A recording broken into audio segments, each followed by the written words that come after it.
দেশে হঠাৎ করে আবারও আলোচনায় ইন্টারপোলের রেড অ্যালার্ট জারির বিষয়টি। জুলাই গণহত্যার দায়ে অভিযুক্ত দেশ ছেড়ে পালিয়ে যাওয়া শেখ হাসিনার বিরুদ্ধে রেড অ্যালার্ট জারি হয়েছে কি হয়নি, আর সেটাই নতুন করে আলোচনার ঝড় উঠেছে। কিন্তু কেন, কিভাবে জারি হয় এই অ্যালার্ট, সেটাই জানার চেষ্টা করছেন আমাদের সহকর্মী আব্দুল্লাহ তুহিন। শ্রীলঙ্কা আবারও রপ্তানিতে শীর্ষে।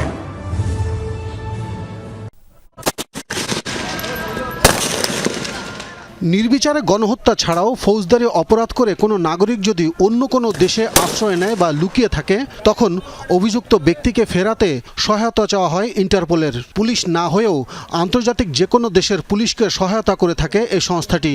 গেল সপ্তাহে আন্তর্জাতিক অপরাধ ট্রাইব্যুনালের আবেদন পেয়ে পলাতক শেখ হাসিনাকে ফিরিয়ে আনতে ইন্টারপোলে নোটিশ জারির আবেদন করেছে পুলিশ সদর দপ্তর।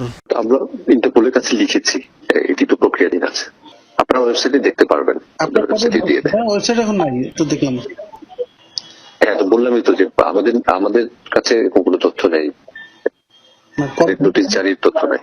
তবে আবেদন করা হলেও তা যাচাই বাছাই করেই নিজস্ব ওয়েবসাইটে প্রকাশ করে ইন্টারপোল। সবশেষ প্রকাশ করা সে তালিকায় শেখ হাসিনার নামে কোনো নোটিশ নেই। আপনার কথার উপর বিশেষ করে আজ করবেন, ওরা যখন স্যাটিসফাইড হবে কাগজপত্র দেখে যে না ওইটা নোটিশ সার্ভ করার মতো, তখন ওই নোটিশ সার্ভ করবে। এরই মধ্যে ভারতে পলাতক শেখ হাসিনার বিরুদ্ধে ইন্টারপোলে অ্যালার্ট জারির বিষয়টি ছড়িয়ে পড়ে বিভিন্ন গণমাধ্যমে।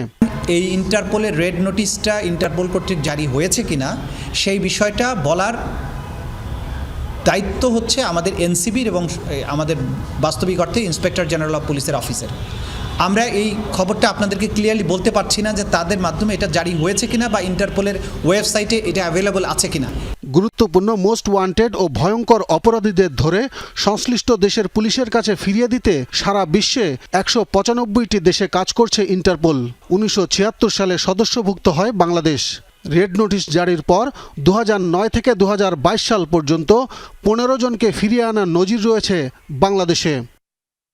আব্দুল্লাহ তুহিন, যমুনা নিউজ, ঢাকা।